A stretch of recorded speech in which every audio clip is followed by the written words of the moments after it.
I had a way then, losing it all on my own. I had a heart then, but the queen has been overthrown.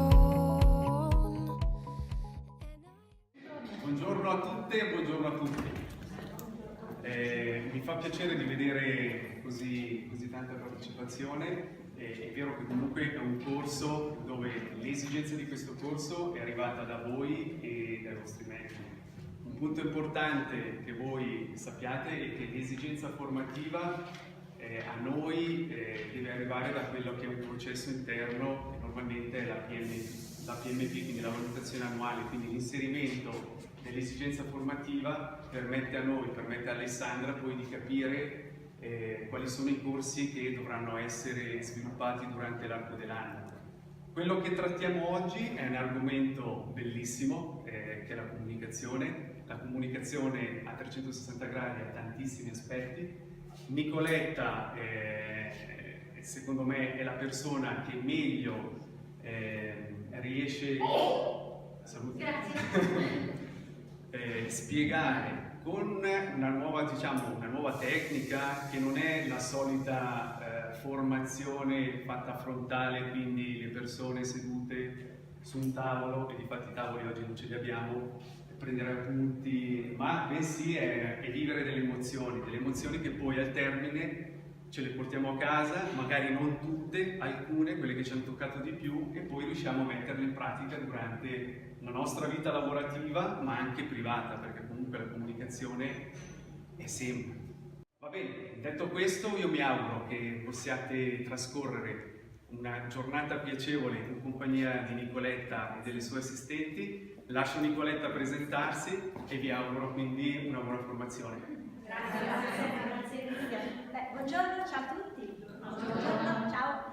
Come diceva lui, io ho una formazione molto dinamica, quindi avrei bisogno del vostro aiuto. Mi dite un pochino, perché ogni corso, ogni giornata, certe cose cercherò di farvele simili, così avete anche modo di confronto con le vostre colleghe. Perché siete d'accordo che una cosa detta a una persona, la stessa cosa detta a un'altra persona ha un impatto diverso?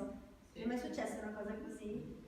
Oppure se io so la scaletta precostituita e vi dico le cose, magari quel gruppo in quel momento non è pronto a quella cosa, quindi è più bello creare al momento. E l'obiettivo non è tornare a casa con 1000 teorie, poi vi faremo avere un manualetto, vi faremo avere tutto quanto di quello che facciamo.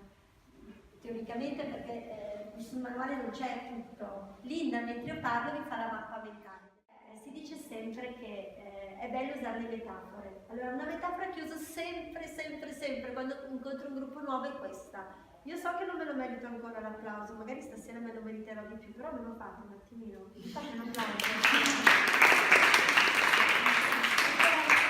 Lo fate con una mano sola? È una metafora, si parla di comunicazione. Qual è il più bello, il primo o il secondo? Facciamo così, più rumoroso allora. Qual è il più rumoroso, il più forte? Quello che male, ok? Cosa significa? Si parla di comunicazione. Se io fossi qui a vomitarvi addosso un sacco di nozioni e voi foste lì così a dire bene, l'azienda mi ha mandato a fare questa cosa, sentiamo cosa da dirci, usciamo magari avendo investito una giornata in modo non così tanto produttivo.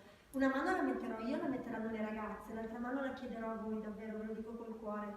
Più voi chiedete, più voi vi mettete in azione, più porteremo a casa qualcosa di interessante.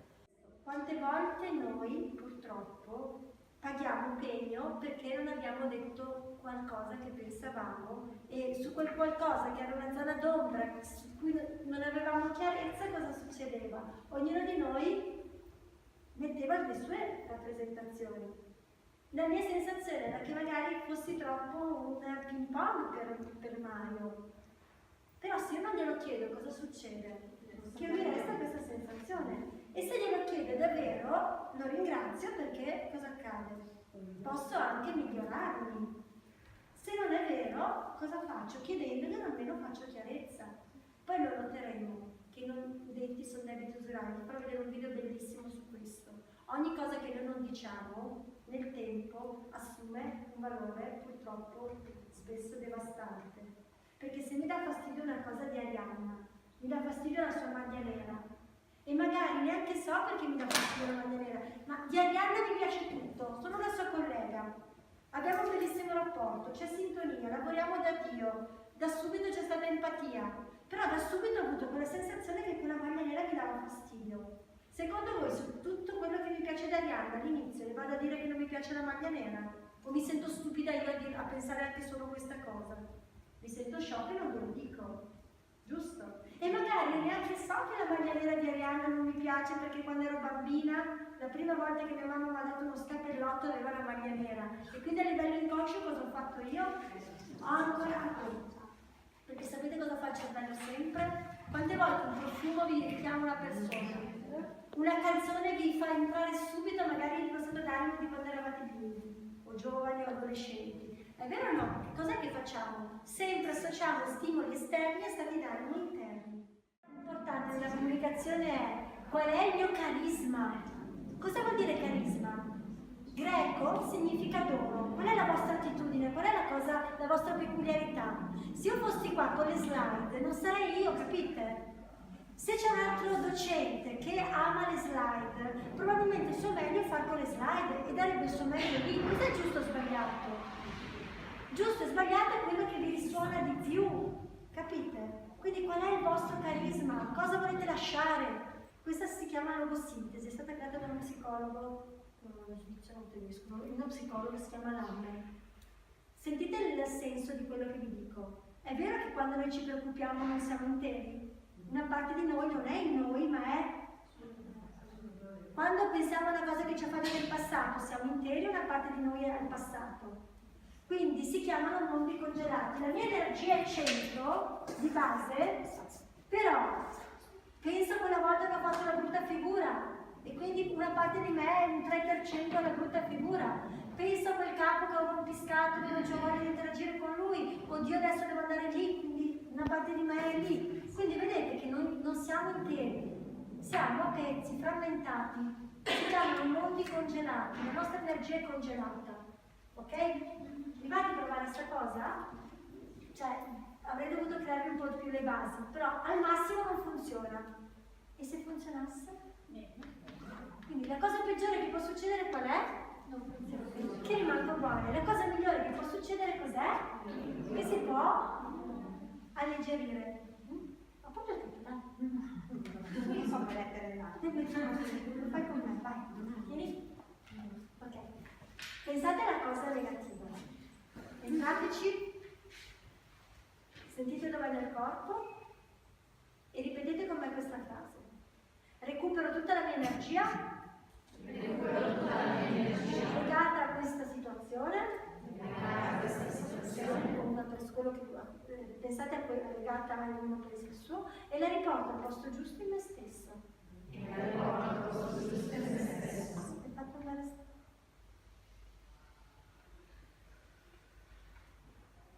Succede qualcosa? Qualcuno ha avuto qualche... Non ho finito, aspettate, non è che una frase magica, non siamo proprio manamano. Però chi ha sentito qualche variazione? Nessuno? Lorena? No? Pensate a questo. Cosa hai sentito, Lorena? Io avevo un nodo qua, adesso non ce l'ho. Ah, ok. C'è che sicuramente allontano tutta l'energia, fate proprio, allontano tutta l'energia estranea. Pronto? Allontano tutta l'energia estranea dal mio corpo, dalla mia mente, dalle mie cellule, dal mio spazio personale e falla però, dai, vai. Allontano tutta l'energia estranea, non posso. Allontano tutta l'energia estranea dal mio corpo, dalle mie cellule, dal mio spazio personale e la rimando nel luogo e nel tempo a cui realmente appartiene. Fate un respiro. Recupero tutta la mia energia legata a tutte le mie reazioni relative a questa situazione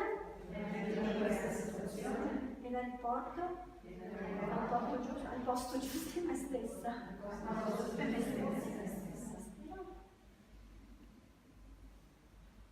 Armonizzo tutti i miei sistemi. Questa nuova consapevolezza. Così? È fatto? È fatto? Pronto? È fatto? È fatto? È fatto? Perché? Perché è già così. Respira. Cosa vi hanno insegnato a fare? Cos'è che vi hanno insegnato a fare? A me da bambina dicevano, mi raccomando, non si va a casa di qualcuno con le mani in mano. Non ci hanno insegnato questo, che non si fa, ok. Vi piacerebbe mai essere considerate persone che se ne approfittano? O persone che scroccano? No. Il marketing sa questa cosa e lo usa contro di voi a volte. Nel senso che, cosa succede nella vita? Uno dei 6 principi della persuasione di cui vi parlavo di quel libro è la reciprocità. Io faccio un favore a lei non me l'ha mai richiesto quel favore, però io le do un regalo che lei non si aspettava. Poi se io le chiedo una cortesia che lei non si aspettava, si sente in obbligo e quindi pur di sdebitarsi paga un prezzo più alto del dono che ha ricevuto di cui neanche le interessava. È un po' metaforicamente quando vi mettono addosso al mare i braccialettini, cioè una volta che li ho addosso non gli do 2 euro al ragazzo, vi parlo della massa. Reciprocità, poi in modo naturale purtroppo questa cosa succede nella vita. Vi racconto cosa è successo con una mia amica. Io da quando ho 19 anni, per una scelta mia, ho sempre deciso di mantenermi da sola, perché avevo litigato con mio babbo, quindi se non ti parlo per un motivo, si era separato perché ero un pochino così, se non ti parlo non posso accettare i tuoi soldi. Per me la congruenza è... Cioè, lui me li dava lo stesso per l'università, io ancora lì non li ho mai pagati, la mia pensione, io ancora lì. Quindi per congruenza interna, se non ti parlo non voglio neanche che tu mi aiuti. Per me è stato bene per così iniziare ad arrangiarti da sola. Non è stato facile, se mi dire allora mi facevo la babysitter, quindi però impari, no? Ok. Comunque da lì ho iniziato anche a tenere i corsi, quindi dopo un po' avevo una certa disponibilità. Una mia cara amica mi ha detto, Niki, ho un regalo da fare al tuo compagno, io presti un po' di soldini, e io sono più cara amica dell'università, certo che sì. Poi quando succedono le sfortune non succedono mai da sole, giusto sempre in quella vibrazione, è un momento mio di vita affettivo delicato. Vigilia di Natale, disturbo anche l'auto, il mio ex compagno mi molla a casa in una casa singola da sola la vigilia di Natale senza macchina, tutte queste robe. La mia amica mi dice, se hai bisogno di presto io una macchina, tanto io sono via a Natale, ti do la mia. La sua macchina aveva 7.000 km, io in 3 giorni ne ho fatti 1.000. Secondo voi, lei l'ha fatto però anche una sorta di sdebitamento. Il debito era 1.500 euro e mezzo, dovrei chiedere. Noleggiare una macchina 3 giorni mi costava 1,5 milioni. Secondo voi, non è che la macchina è bella, no. Quando lei dopo un po' di tempo ha voluto ridarmi i soldi, io ho detto di sì, secondo voi no. Perché siamo inconsciamente entrambi incappati in una sorta di principio di reciprocità, è vero? In cui nessuno vuole sentirsi in debito con l'altro. Solo che chi fa marketing è bravo, vi regala, non so, provate l'olio. Se tu lo provi, poi non è che gli ritorni la bottiglia con l'olio usato, magari una bottiglia solo lo prendi, vi parlo della massa. Capite cos'è la reciprocità? Perché nessuno vuole sentirsi in debito o sentirsi considerato un approfittatore, certe strategie di marketing cosa fanno? Vi fanno sentire in obbligo, perché vi fanno sentire che avete ricevuto qualcosa, quindi voi pur di sdebitarvi cosa fate? Pagate un premio alto. Impariamo a prenderci la responsabilità, perché a volte più ci sono regole strette, meno siamo responsabili. Una volta c'era mio cugino che faceva il portiere di notte in un hotel e sua mamma mi racconta questa cosa, che c'era un suo collega che doveva avere la figlia, la nipote che dormiva nell'hotel. La regola è che senza documenti non poteva dormire lì. Lei non aveva i documenti, lui faceva il check-in, portiere di notte e non l'ha fatto dormire lì. Capisco, perché così almeno non c'è, quello era il regolamento. Va bene, scusa, tanto collega lavora lì, non porta domani il documento, giusto? Però se io mi attengo in modo lineare e faccio solo ciò che le regole dicono, non mi assumo responsabilità di poter magari in modo a volte con buon senso. Ci sono delle volte in cui con buon senso con la regola forse non è il caso di applicare in modo così pedissequo si dice, sì o no? Solo che chi non ha voglia di, no, rogne, cosa fa? Si attiene alla regola e poi dice, la regola dice questo e fatto ciò che dice la regola.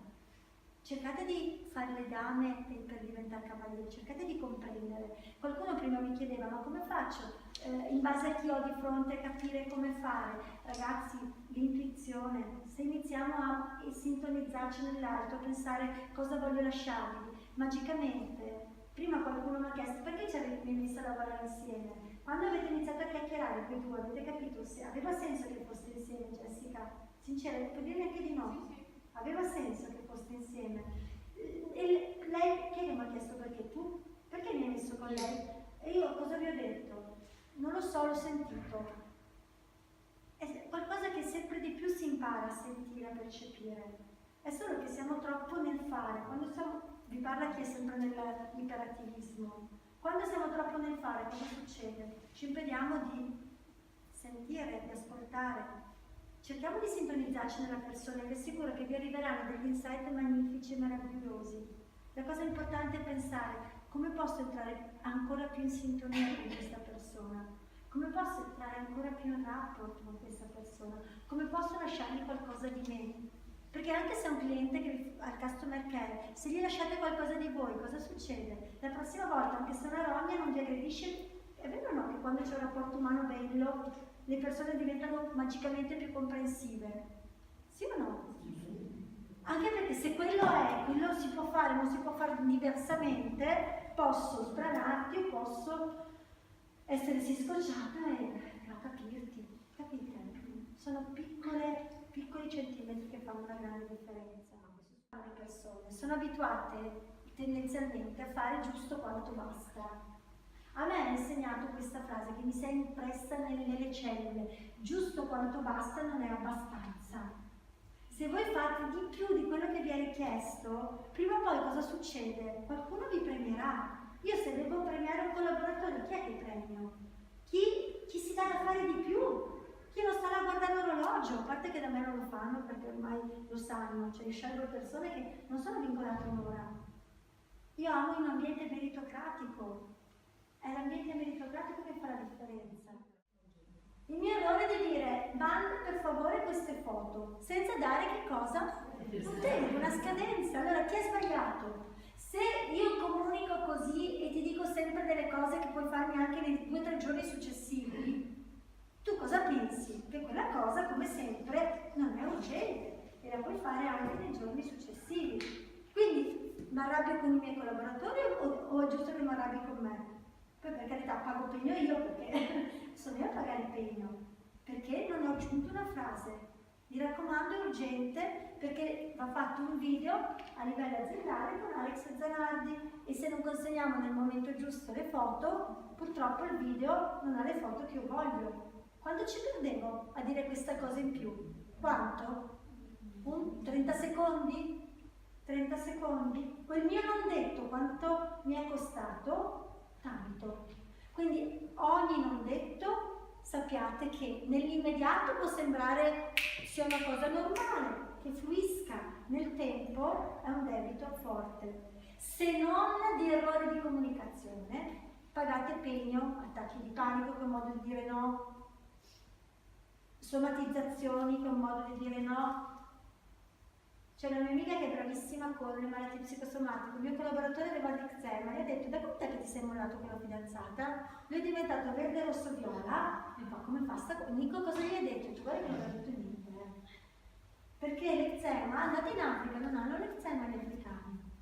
Perché l'eczema spesso cos'è? La mancanza di contatto fisico, la mancanza di contatto. Capite? È pazzesco. Ci sono certi popoli che alcune malattie non ce ne hanno, perché per cultura hanno certi modi di interagire che magari altri popoli non hanno. Ci sta come ragionamento. Quindi vi prego, mi promettete, ma non tanto per me, per voi, che iniziate a dire le cose nel modo giusto, certo, perché se non le dite prima o poi cosa fate? Come le pentole a pressioni?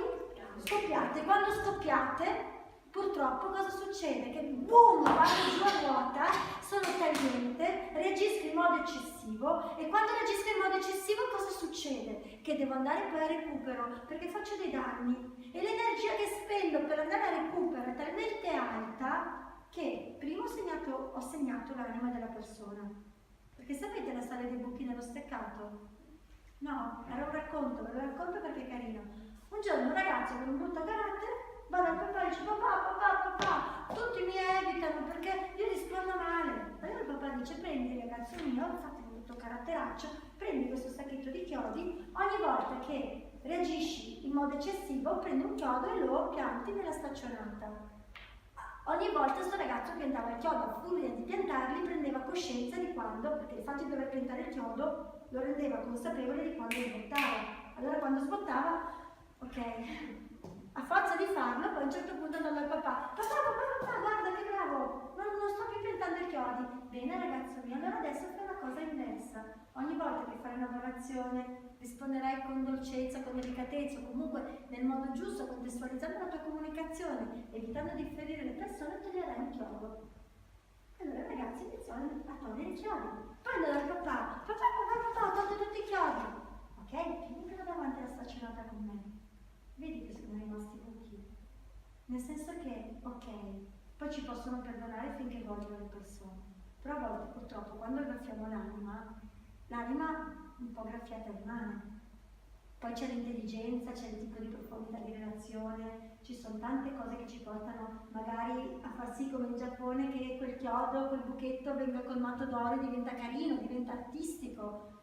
Però se possiamo andare a evitare di reagire oltre misura a volte, paghiamo meno pegni. Perché l'energia che spendo poi per andare a recupero è molto maggiore dell'energia che investirei, e sto usando apposta la parola spendere di investire, è diversa. Spendere è investire invece a un rendimento alto. È diversa dall'energia che investirei se cercassi di comunicare in modo più delicato o comunque più in linea con quella persona. Solo però avendo l'umiltà di abbassare le ginocchia, cosa posso fare? Posso poi vibrarmi più alto. Quindi all'inizio ogni cosa nuova, certo che c'è un iniziale disequilibrio e paura, perché ripeto, siamo abituati a stare nella nostra mattonella puzzolente che ci fa male però conosciuta, piuttosto che andare nel bel prato verde con il cielo blu. Perché quello ci spaventa, chissà cosa può succedere, arriva il condor che mi becca, le formiche che mi fanno male, invento adesso. È chiaro l'esempio? Quindi cosa è importante fare? Anche qui, certo, se uno non ha comunicato per una vita è difficile darlo già domani, solo che se mi rendo conto che questo prima o poi sarà un debito alto e comunque mi porterà a rompere qualcosa di bello con i colleghi, con gli amici, con qualsiasi persona, perché oggi sempre di più la delicatezza della comunicazione è importante. Se non farò questo e non avrò il coraggio di abbassare le ginocchia, cosa accadrà? La vita prima o poi fa tornare le cose, perché se evitate, vi assicuro, chi l'ha notato, che se momentaneamente magari non pago pegno, prima o poi comunque i conti si fanno. E solo che, ragazzi, attenti a questa frase. Quando voi non scegliete, c'è un caro amico che gli ho regalato l'ultimo libro e gli ho detto apri a caso, vincere la paura, poi chi vuole se lo apre a caso. Vincere la paura per me si vive così, si apre a caso, si mette il dito e si legge la frasetta. In 2 parti del libro c'è scritto questa frase, solo in 2 parti. Se tu non scegli, la vita sceglie per te. Però quando sceglie la vita, non paga il prezzo, non pagate il prezzo che avreste pagato se aveste scelto voi, lo pagate un po' più alto. Lui casualmente 2 volte ha pescato che cosa? Quella frase. Poi non so cosa deciderà di fare, perché ogni anima ha il suo destino e ogni anima sceglie cosa fare. C'è chi preferisce magari non fare certe scelte, magari non è il momento giusto, o c'è chi ha il coraggio di fare certe scelte perché è il momento giusto. Però da oggi vi fate solo una promessa, che anche solo una cosa, anche una sola, che avete ascoltato, percepito, visto, sentito, che vi è entrata, che vi è penetrata, che vi ha risuonato, anche solo una cosa, iniziate a metterla in pratica. Perché se io miglioro anche solo una cosa al giorno, sapete cosa succede? È un calcolo matematico. In 69 giorni, adesso qualcuno farà lo spiritoso sul numero, però me l'ha fatto un matematico, in 69 giorni, mettiamo 70 così non mi fate le battutine, in 70 giorni cosa succede? Miglioro del 100%. Solo l'1% al giorno. L'1% al giorno, perché se voi pretendete di fare tutto quello che avete imparato oggi, di applicare tutto, è come se io volessi perdere i miei 7 kg in un giorno. Sì, magari mi viro una gamba, non lo so, quindi posso anche perdere, ma anche no, capite? Sono piccoli passi. E la persona, sapete quando è felice? Se io sono felice quando raggiungo l'obiettivo, sono felice un secondo, e la persona è felice quando ogni giorno vede che sta facendo un passo e sta lasciando qualcosa che... Solo che siamo attaccati a tutto, lo vedo io, cioè con gli armadi pieni di roba, c'ho una casa con una, non so, 4 stanze di roba che non metto da 5-6 anni, ancora lì, perché può sempre servire. Finché arriverà un giorno in cui farò pacchi alla Caritas e dico via, basta, può servire cosa? Se voglio qualcosa di nuovo è importante che faccia spazio, mentale, fisico, psicologico, emozionale, capite? E quindi iniziamo a reagire, non a reagire, ad agire, non a reagire, ad agire, è diverso. Chi reagisce cosa fa? Ci sono 3 stati dell'io, continui, 3, così come la mandiamo, vittima, reazione, azione. La vittima è colui, immaginate un signore che per una vita si è creato una stalla con le sue pecorelle e le mucche. Si alza una mattina in pensione, il suo unico sostentamento sono le pecorelle, le mucche, le galline. Si alza una mattina e non c'è più niente. La vittima è colui che tutta la vita dirà: oddio, quando avevo le mucche come stavo bene, adesso cosa faccio della mia vita? Ci ho messo 70 anni a creare questa cosa, adesso non ce la farò mai più, morirò di fame. E continua a piangere, a piangere, a piangere. Ci sta bene all'inizio, però è quanto sto in uno stato che fa la differenza. Se io sto nello stato di vittima sempre, pensate voi cosa accade. Poi c'è il secondo stadio che è quello della reazione. La reazione è il vecchietto che dice scappa a cercare le tracce per terra per andare a recuperare le bestie. Però è sempre un reagire, no? Invece chi agisce cosa fa? Si ferma e dice ok, cosa posso fare per... L'ho creato una volta, cosa posso fare adesso con gli strumenti che ho per fare qualcosa di positivo? Ok, piango perché è giusto che io pianga, la vittima ci sta, se non sono vittima in certi momenti non va bene perché vuol dire negare un lutto che posso avere. È quanto sto in quello stato che fa la differenza. Va bene anche reagire, però poi lo stato più sano è andare nell'azione. E quindi quello che mi auguro per voi è che da adesso in poi, anche una sola cosa, iniziate a agire perché avete una coscienza nuova. Cosa abbiamo fatto? Prima navigavamo a vista, nel senso che eravamo magari in bicicletta in giro per le città. Adesso abbiamo preso un aliante, un elicottero, una mongolfiera, qualsiasi cosa, e avete visto che c'è un panorama diverso visto dall'alto e c'è uno spaccato diverso. Quindi la vostra coscienza non potrà più essere come prima. Sta a voi però continuare a fare che cosa? Alimentare questa nuova consapevolezza con un piccolo risultato al giorno. E se nel gruppo avete anche la fortuna di fare che cosa? Di poter aiutare. Perché se io aiuto qualcuno, non è che se io aiuto qualcuno ad essere migliore, poi quel qualcuno mi supera, diventa migliore di me e prende lui il ruolo che potevo avere io. Chi è nella tirchieria, ricordate, attira tirchieria. Chi è nella condivisione e nell'abbondanza, attira abbondanza, la legge della natura. Ok? E quindi il mio augurio è che continuiamo a fare che cosa? Quello, flettere le ginocchia, perché solo così arriveremo ad essere forti.